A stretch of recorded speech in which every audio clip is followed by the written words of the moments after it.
Luxury homes, how well do they sell in India? Welcome everyone to this very interesting debate today. Rising incomes, exposure to the best in the world, depreciating rupee and the resultant NRI rush to grab a piece of India's real estate action has all led to a boom, or at least perceived boom, in India's luxury housing market. In fact, the tremor days of post-subprime crisis seem to have been forgotten. Developers are back again in the game, and luxury to super luxury, glitzy ads, new launches make for lovely cover jackets of national and regional newspapers. So much so that the finance minister decided, well, if you can afford a 1 crore house in this country, then get ready to pay the government a little bit more on taxes. Today on our panel, we're going to talk luxury, define luxury, and delve into what you should be entitled to if the project is being sold to you as luxury. Most importantly, as we brace ourselves to some rocky months ahead on the economic front, we'll also like to find out how well will luxury and super luxury sell in the coming days. My panel today, Sanjay Sachdev, Executive Director, Advanced India Projects Limited, who's got, of course, experience in launching luxury not only in a market which is ripe and hot for it, which is Gurgaon, but in smaller towns like Amritsar. Vineet Relia, Chief Operating Officer, SARE Homes, who of course came into the country saying that we will not get into the luxury segment, but the latest project gives you luxury at some value. We'll try and understand what that luxury and what that value is. Sameer Jasuja, CEO and founder of Prop Equity, his data will tell you the real story on what's going on in this luxury market, and of course Sameer with his usual unusual perspective to tell us where's this market headed. From our Mumbai studio, Bharat Dhupar, Chief Marketing Officer, Omkar Realtors and Developers Limited, two luxury projects in Mumbai. What's going on in that big market where India's high net worth investors and of course people stay? They say it's the most expensive city of the country. Now, I'm going to read a lot of data, but I'm going to just set a perspective with very few data points. The total value of luxury homes launched in 182 luxury residential apartments, offering a total of 25,570 units across the top 7 cities of NCR, Delhi, Mumbai, Bangalore, Chennai, etc., etc. Between 2008 and 2012, that's the time that we're talking about, was $30 billion. How does that really stack up to international figures? We don't know, but it seems like a reasonably big market. Now, if you look at some of the top cities, which ones really had the lead? You had NCR, Delhi, of course, goes without saying. Mumbai, Bangalore and Chennai had the greatest market share of all these launches. The luxury residential segment is also emerging in tier 2 cities. NCR, of course, remains the clear leader in the last 5 years. This is Jones Lang LaSalle data. If you look at absorption, a very interesting trend, contrary to what we see in advertising and believe that there's a lot of luxury launches, absorption, if you see, there was a 68% decline in the absorption of luxury units in the first quarter of 2012 compared with the same quarter in 2011. In the second quarter, the rate of decline was 22% and was down to just 3% in the third quarter. That's Prop Equity data for you. We'll come to price appreciation later, but I think that data speaks a lot and beckons a lot of questions. So first of all, I'd like to ask Sameer, why is everyone coming up with cover page ads saying luxury? The data is all pointing out to the fact that there isn't that much appetite for luxury left in the country. Well, interestingly, what is happening right now is that primary markets are still witnessing a huge amount of demand from underwriters, from investors who are being promised that they will get an exit in a very short time, and prices are still going up, and we are witnessing unbelievable amount of absorption in that space. But when it comes to the secondary market, we are definitely seeing a different picture. But this absorption data is primary market absorption data. Yes, but this absorption data also relates to number of projects that have come down, because a lot of projects that were launches have come down, and that's why the absorption levels have come down. So it's not an apples to apples comparison actually, if you look at it. If number of projects come down, but it gives you a kind of indication in the market that people are offering lesser and lesser luxury projects at this point in time compared to 2011. All right, so Bharat, this defines, I mean, tell me as a Chief Marketing Officer, cover page ads, it takes that much to announce luxury, a jacket cover of a national paper. What is it that you want to sell, and does it come so expensive, and that kind of advertising blitz is required? You know, if you look at Mumbai owning an apartment itself is a luxury, and cover page ad definitely, because unlike Delhi or other markets, in Mumbai it's the end user which gets directly attracted and is the end user buying. So speculation buying is much lesser in Mumbai than in any other place. So definitely you need to have a cover Times of India, you need to go with your hoardings, you need to do a full campaign. It's just not about the Times of India ad or cover page ad. Okay, so is it tougher to sell luxury vis-a-vis the, let's say, affordable to mid to even premium? It actually depends. As I said, in Mumbai everything is luxury, so affording a house is luxury.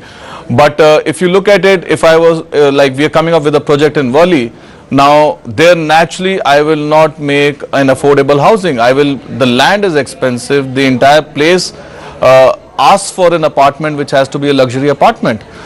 People who are staying in depleted buildings in places like Malabar Hills, Valkeshwar, etc., they need to move into some luxurious high-end apartments, and for them it is required. So there is a demand for it. So it is not that there is no demand for it. The number of units for these people are still much lesser. Whatever might be the data Samir might share with you, but as far as my understanding is concerned, in terms of the right locations, there are very few locations still in Mumbai where you can make that high-end luxury, or where people would shift into those high-end luxury. All right, fair enough. So, okay, Mumbai, everything is luxury. But Vineet, you came into the country saying no luxury for us. We don't believe that's the bread and butter. We believe that the market, or looking at the Indian dynamics, is the mid to premium segment that we're going to play our game in. Are you going to continue to play that game? Is luxury now being used for what then? See, we are pretty much what we said is what we believe in even today. The difference has happened is, you see, if you talk about luxury housing, one is the location aspect. So if you leave the location aspect aside, because that's really dependent on the micro markets, if you look at the product, what has happened is the ticket prices have gone up. Like if you talk about a Gurgaon nothing starts less than 1.25 crores or 1.5 crores. So when you have a customer who's coming and saying that if I want to give 1.25 crores, there is a huge aspirational value he's coming with. So he wants something in it. So he wants a luxury tag. No, he so does not sometimes want it's luxury. It's it's like SARE Homes, the new launch we have done, which is being construed as luxury, is actually we're giving him more value. We're just saying that your skills are going to be more smarter. We are saying the elevations will be nice, but they will be elevations which are useful. You have bigger balconies which are useful. So while we are not getting into fancy items, we're just saying that we are giving you much more value in it.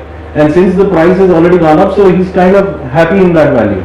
So the idea is to deliver more value in that. Alright, so you're saying that somewhere if the ticket size itself has become so large that if you don't add those elements which are perceived as luxury, it's difficult to sell the project itself. Sanjay, am I right? That at somewhere developers are feeling compelled to offer the bare minimum standards because a house now in an Indian city does cost a lot. Yes, the prices of land have gone up so much in most of the key areas of India that houses have automatically fallen into this 1 crore plus. Somewhere I read the definition of luxury homes as being homes from 1 crore to from 1 crore plus. So if the definition of luxury is 1 crore plus, then every house in Gurgaon will fall into that category, and most houses even in places like Amritsar, as I'm saying, they are none of our villas are less than a crore. Right. So luxury is a very relative term. It's relative to different people. It means different things. But yes, definitely, it's not the same. There is no real definition of luxury. Okay. Many people define it as the inessential. Okay. So something that you really don't need, but it points. It lies somewhere in the segment of inessential to comfort. All right. A zone which people are defining in their own way. Okay. But Gurgaon definitely has a huge amount of projects coming up in the luxury segment. In the luxury segment. So now, let's take, I think, the pricing a little up for this discussion, because if you're going to keep it 1 crore, then we can wrap up the discussion right away. Everything in Mumbai and Delhi, where both of you are from. I disagree completely here. We're actually doing the price index with MCX, and we came up with this question as to what luxury really means. Luxury cannot just be defined by just price point. All right. Right? Because price point is only one of the elements. Now, if you are living in a chawl in Malabar Hill, it'll still cost you 70,000 rupees a square feet. But that doesn't become luxury, right? So the definition of luxury has to capture other elements like the amenities in the complex, the specification of the apartment, the size of the apartment. I think if you combine all these four things and add to that maybe density of the complex, that is what comprehensively captures whether the project is luxury or not. Absolutely. So now we come to it. So it's not location alone. It's the size, it's the amenities, it's the density, it's the specifications, and the specifications most importantly. So why is this term being used so easily and loosely? Come to it, Sanjay. Does it help you to sell in Amritsar? It is not a very big market. It's not a very big market, it's a small market, but we recently launched a project in Gurgaon just 2 days ago. And again, it was one of those jacket ads. Right. One of the things that we've thought would define luxury is the space, what he's saying about in terms of density. So we did 6 towers in 16 acres, which is not a ratio that many people are doing in Gurgaon. Okay. Average is about 1.5 acres to a tower. So which means in 16 acres we could have done 12 towers. But we did 6 towers only. So you are agreeing with Sameer. The density is an important term. Density between Gurgaon and Mumbai may differ, but within a Mumbai market, the less dense projects will be classified. 2 apartments to a floor is considered luxury, and 4 apartments to a floor is considered not considered so luxury. And that is exactly what I wanted my viewers to understand. The discussion is only for viewers to understand what they're buying. The tag luxury is being used so loosely nowadays. What are you buying is what you should be asking. Let me go across to Sushil Mantri, Bangalore. Let's get a perspective from that market. Mr. Mantri, we've been discussing and debating what luxury really means because we're seeing such glitzy ads with almost all developers claiming to offer luxury. What is it which defines luxury for you? See, the luxury, I also agree that it's a very loosely defined the word. Actually, there is no definition of luxury. And everybody feels like what they are providing, a swimming pool and some landscape and clubhouse, becomes a luxury. So I think nothing to blame to anybody, because like in a star category hotels we have certain star, there is certain definition and categorization, but that is unfortunately not there. But generally in Bangalore we say normally about a crore plus goes under the luxury segment. Okay, so that's Bangalore, but I think we were also debating and discussing, Sushil, here is that it is amenities, it's what you offer in terms of facilities, it's density, it's the size of the apartment, all of that which would classify. Would you say something which is definitely above 3,000 square feet would probably be luxury, not below that? I agree with you, because the luxury normally comes out of the amenities, not just because of the areas. I think the amenities makes the product luxury, or it's mid-luxury as a budget segment, because the areas can keep changing depending on the project requirements. Okay, Bharat, let me come back to you. Mumbai market, define luxury for me. Forget about, you know, let's not go to the South Mumbai area with dilapidated buildings because the land cost there is so high. But look at the new projects. I mean, in your project, if you're saying it's a luxury project, what is it that you're offering the customer? Okay, let me start from behind. See, what we define as luxury, and whatever way people like to define it, luxury for us is any person who's staying in a particular lifestyle. If you can upgrade his lifestyle, and if you can substantially upgrade it, that's luxury. We do rehab buildings whereby people from chawls or people from slums, you bring up and give them some nice apartments, 269 square feet apartment. That's a luxury for that person. In terms of North Mumbai, where we have recently started a project called Altamount, there what we have done is we have understood the need of the person and tried and given them each and every amenity possible. It's like Mr. Mantri said, it's not just about swimming pool or clubhouse. We have tried and gone into things like our dogs park there. We have tried and given things to look after a car wash facility there. We have given in space for driver's lounge there.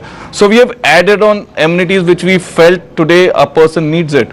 And all these people who are buying, because the apartment there costs you roughly around 2 crores plus, and they're all globally traveled people. They understand today their requirements have changed, so they need to have all these facilities within the complex.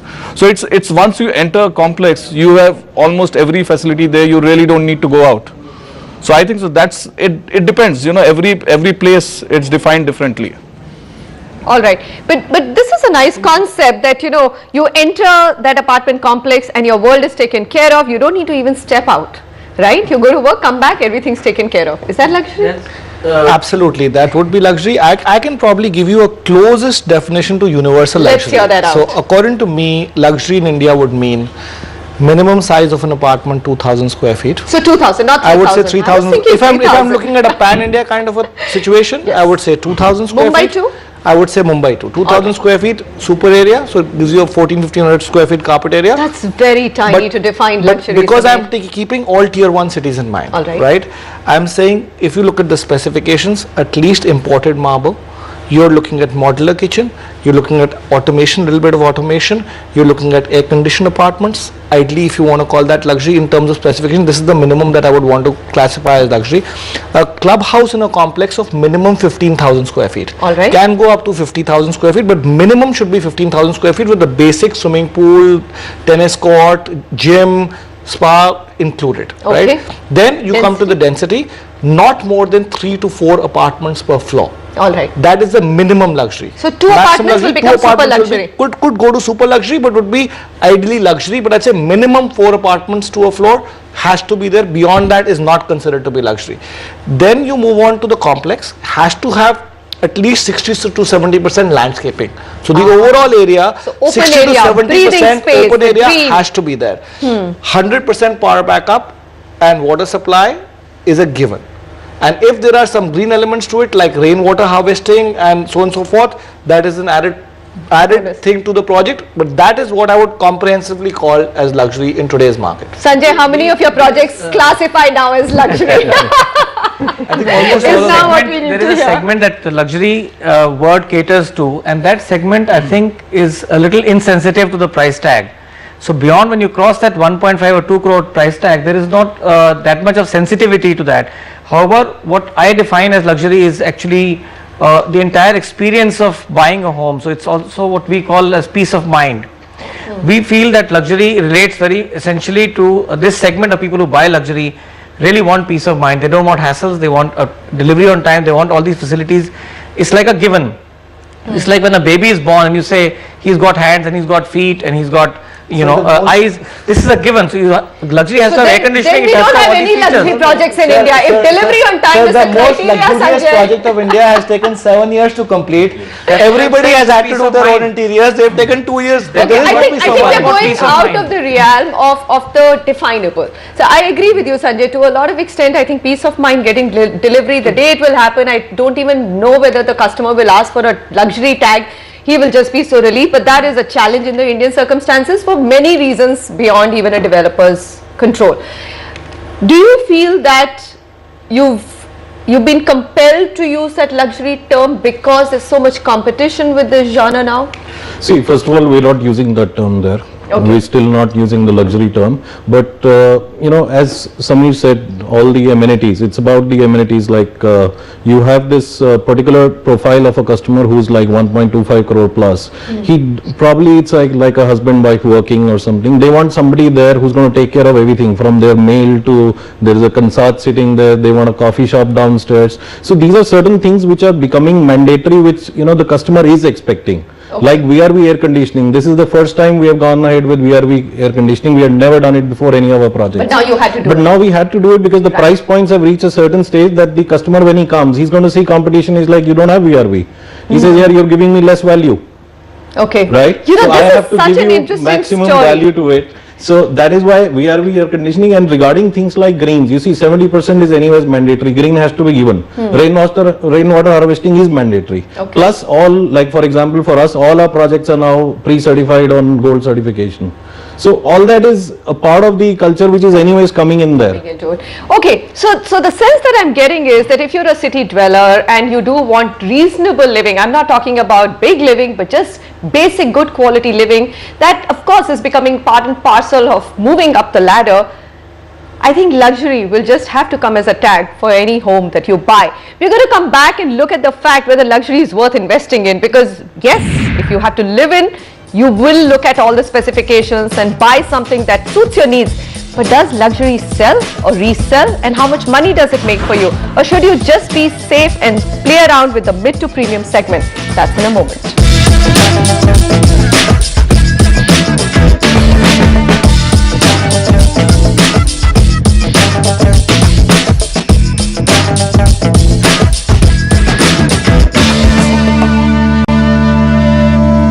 Luxury homes, how well do they sell in India? That's a topic that we are focusing on. With my panel, I've tried to narrow down on what luxury really means. And it seems that in metro cities, literally any project which of course any young couple would want to buy, or a reasonable income couple would want to buy, has to come with the term luxury, because it must offer the basic amenities.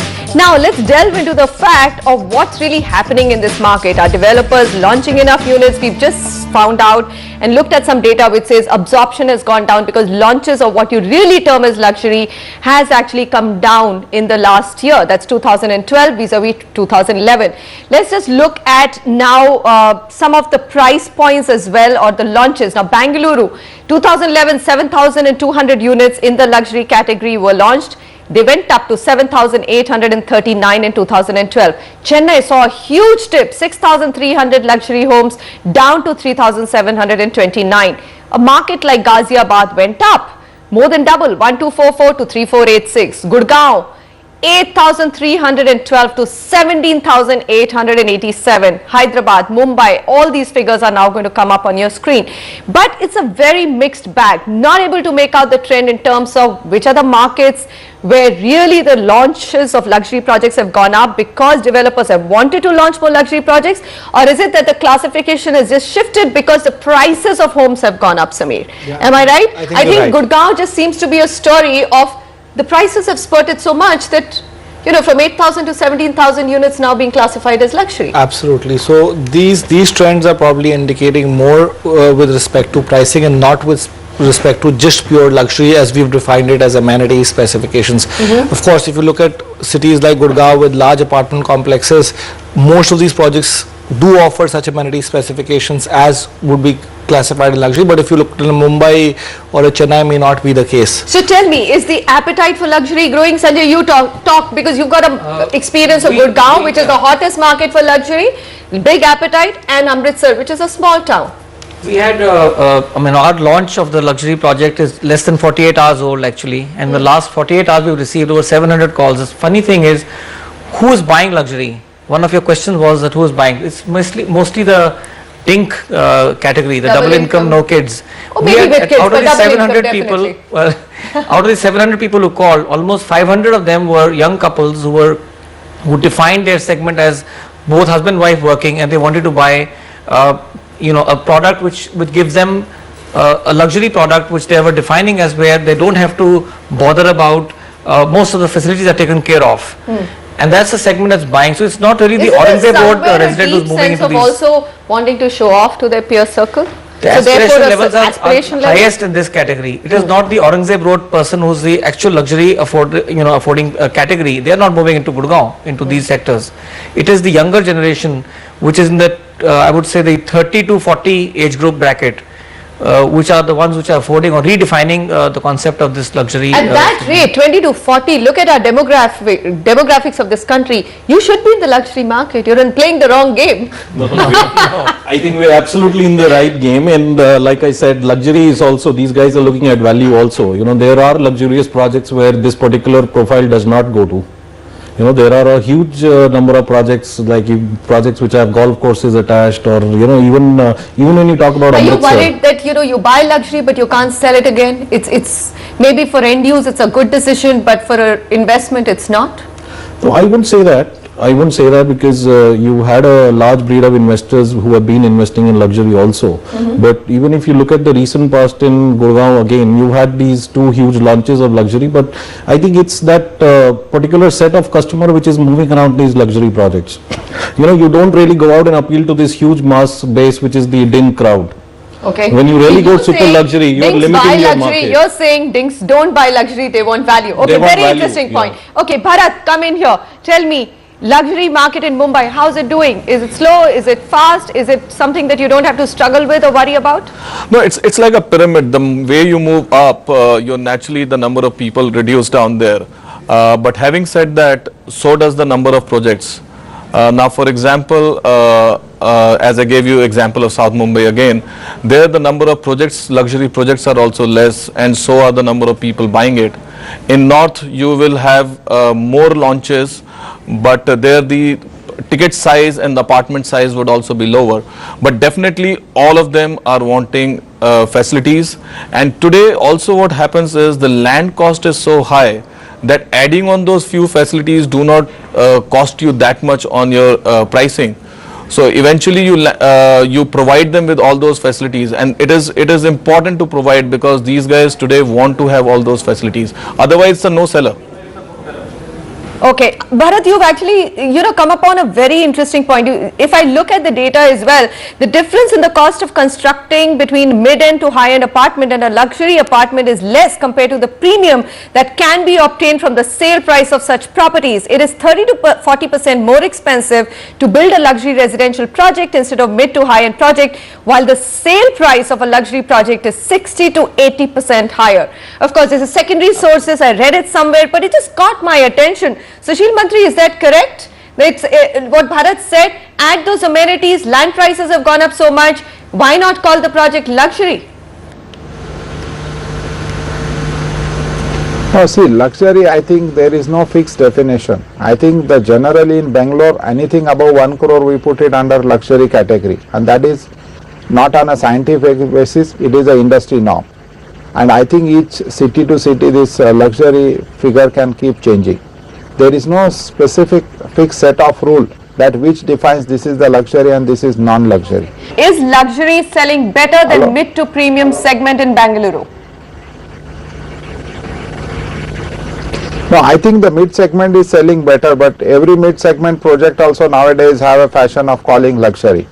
If you see the advertisement between 60 to 70 lakh also unit, they call it as a luxury, because the luxury broadly developers are defining under the amenities.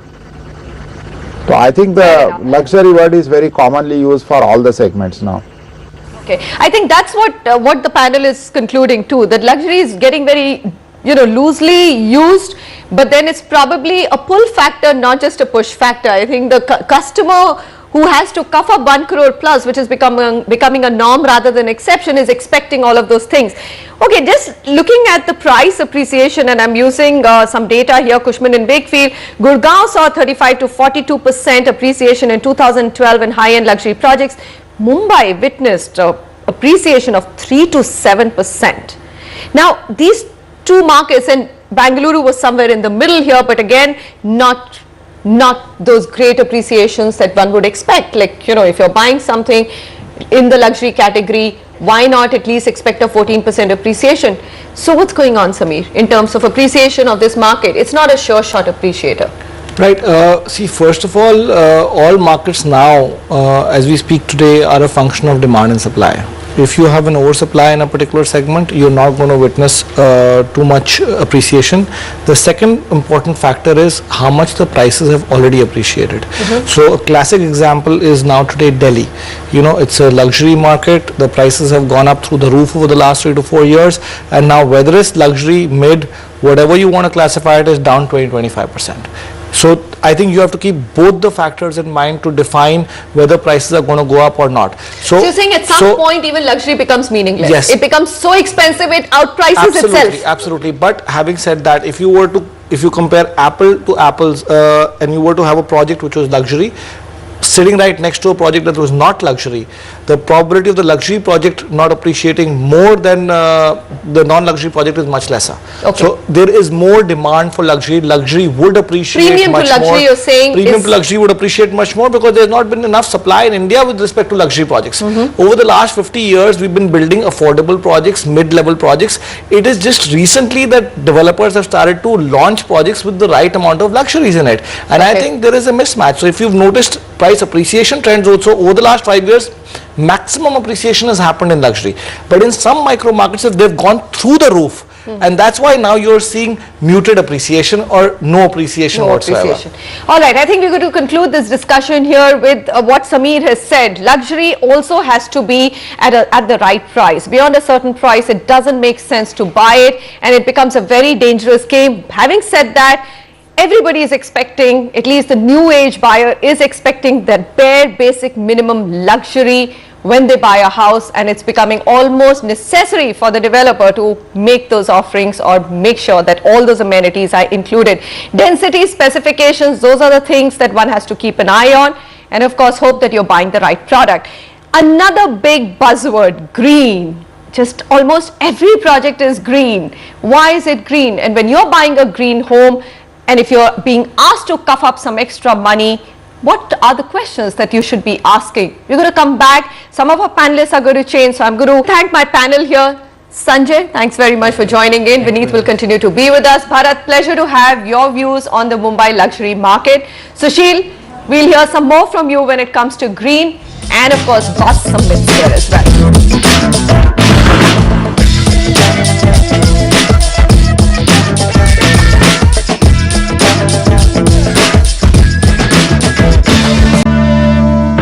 How green are the green projects that you're buying? The buzzword in construction, green. What is a green housing project? What is the price that you should be willing to pay for a true blue-green project? Does a project need to be certified green by an acceptable and standard rating agency?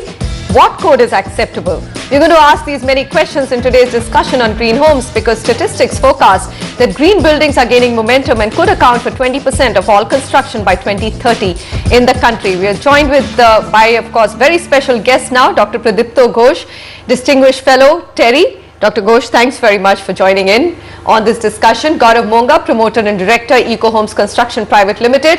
And of course, Sushil Mantri, Vineet Relia and Sameer Jasuja continue to stay with us. So Dr. Ghosh, I'm going to just outline a couple of things which I picked up from, of course, some of the rating standards that you have. Green building is one which uses less water, optimizes energy efficiency, conserves natural resources, generates less waste, provides healthier spaces, etc., etc.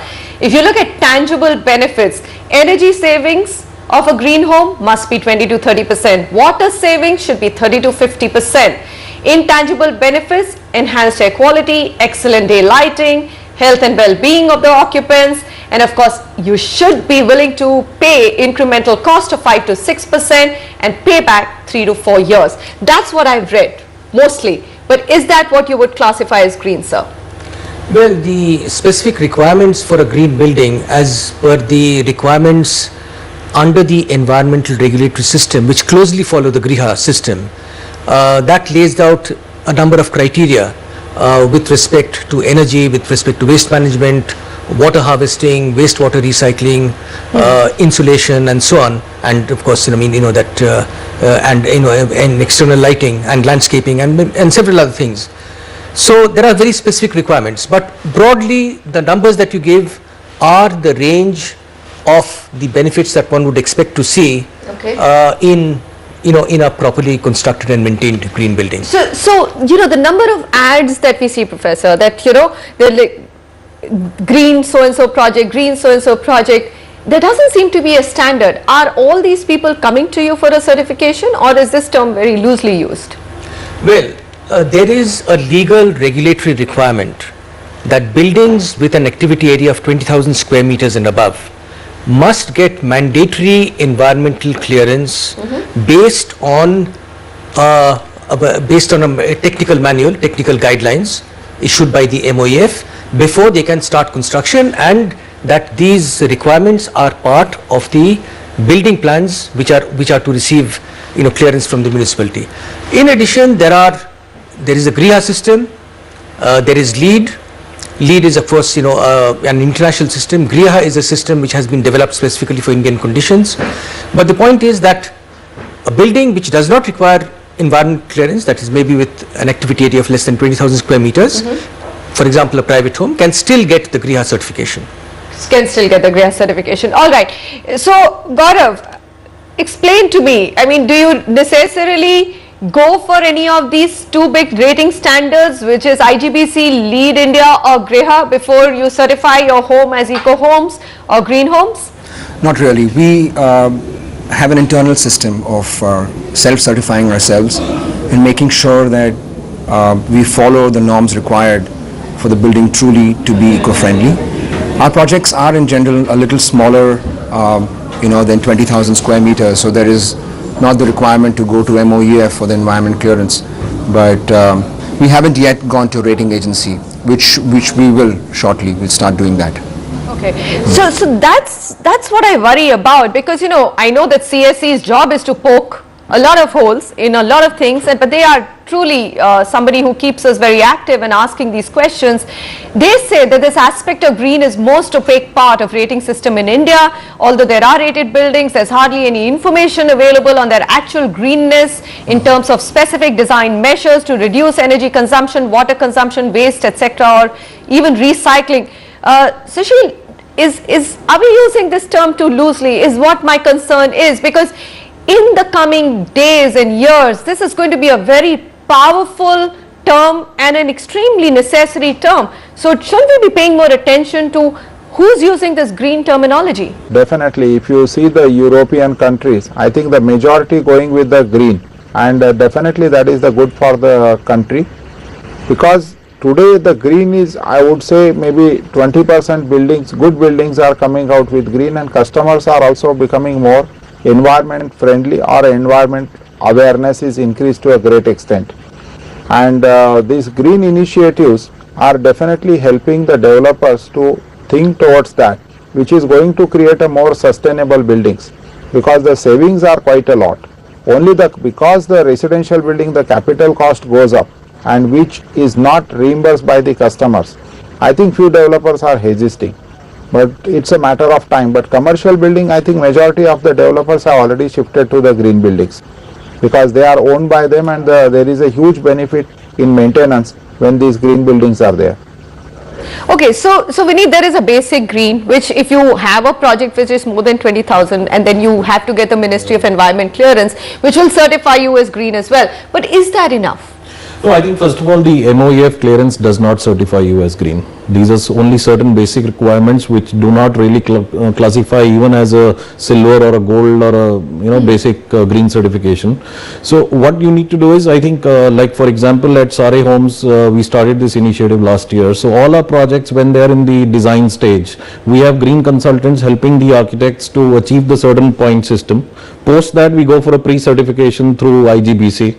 And subject to that, like already 2 of our projects have got the pre-certification that they are gold certified now. All right. Then So you do think that one of the ratings, whether it's IGBC, LEED or GRIHA, is important? It's very important. It's very important. You cannot just rely on the pollution board and the MOEF. That is basic. Over and above that, we feel it's important to go for one of these rating agencies. All right. Gaurav, do you think that if you're going to ask your customer to pay that 5 to 7% extra, then getting that certification is important, and then reporting and following those norms is of course also very important? Absolutely, but I'm not sure a customer is ready to pay anything extra for a building to be green. So, the question is whether the developer is ready to pump in that extra money for no real tangible benefit to the builder. Just the marketing aspect, yes, you can something to talk about your project. But I don't know if this would make the customer actually buy your home because it's greener than a regular building. So there's no question of them paying more. All right, I think Gaurav is being extremely honest and very, very forthright here. If the customer is not willing to actually pay that extra 5 to 7%, then why would a developer want to invest in those things? So I'm actually surprised, because I have been hearing of green building concepts only in the case of commercial buildings, because that's where multinational tenants are now keen to only move into buildings which are green certified and are offering facilities and amenities and specifications which allow them to save on cost benefits over a long period of time, and then the developer benefits, and so does the tenant. But in residential buildings, I have not seen anybody advertise that the building is green in a and that project is sold faster compared to other projects. So I don't think the green building concept has really caught on in the residential segment, so to say. All right. Because the end user is not willing to realize the benefit that he's going to get over the 3-4 years. So period. is it just a color association that the developers are playing on? JP green, so-and-so green, yeah, so-and-so those green? greens are with respect to, I think, more landscaping and green, larger greener areas than buildings being green.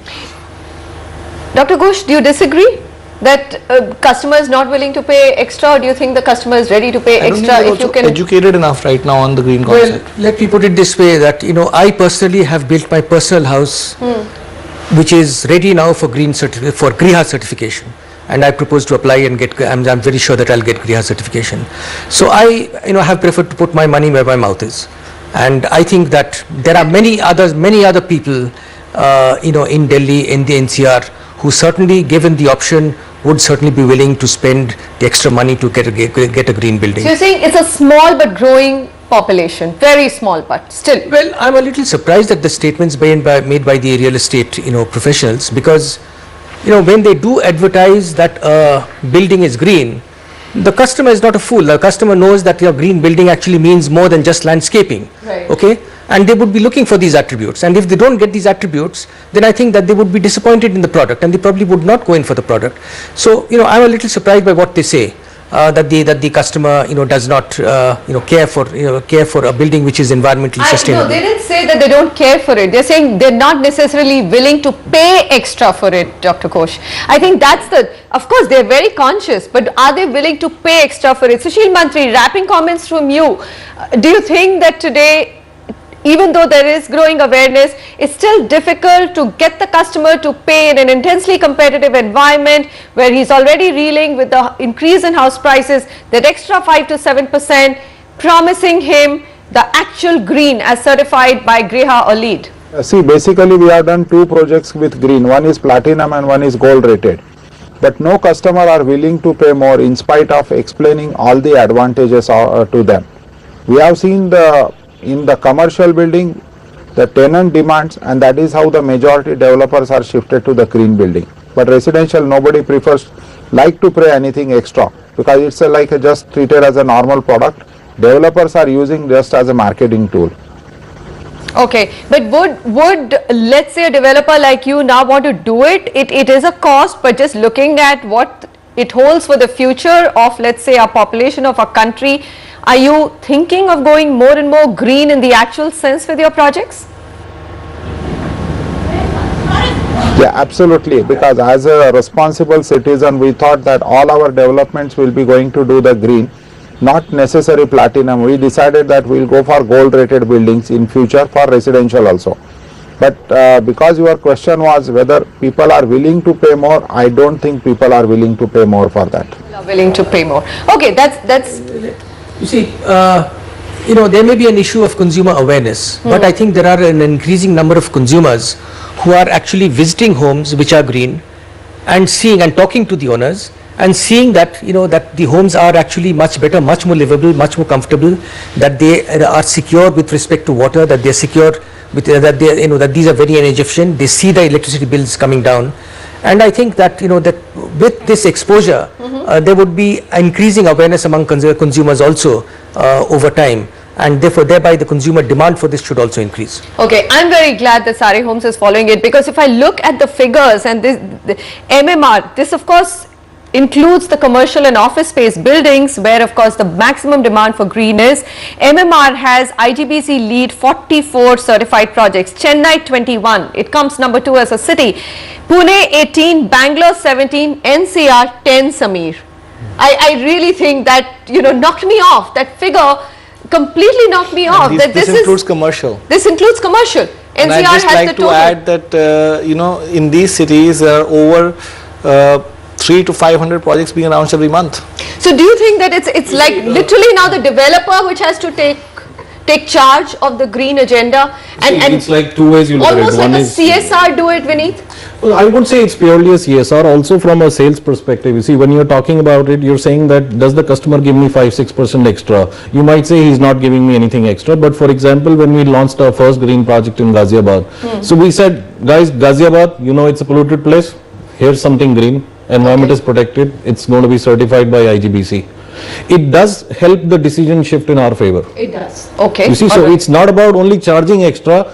Obviously you owe it to the society, you owe it to the future generation. It's very important, especially in NCR where you have a humongous explosion of real estate all over. If people are not following, I think it's really something wrong they're doing for the future generations. Second is about influencing the customer. So again, like I talked about value, this is additional value we're giving him, right? Okay, so it's just about convincing the customer to buy. So generally, I'm out to always try and prove that the developer is not on the right side, but this time I think I will have to accept that even though it's the developer community's job to make sure that more and more projects, whether it's residential or commercial, do meet the green standard, gold, platinum, and of course get certified ratings, it's also the onus on us as a customer to demand green for our future generations.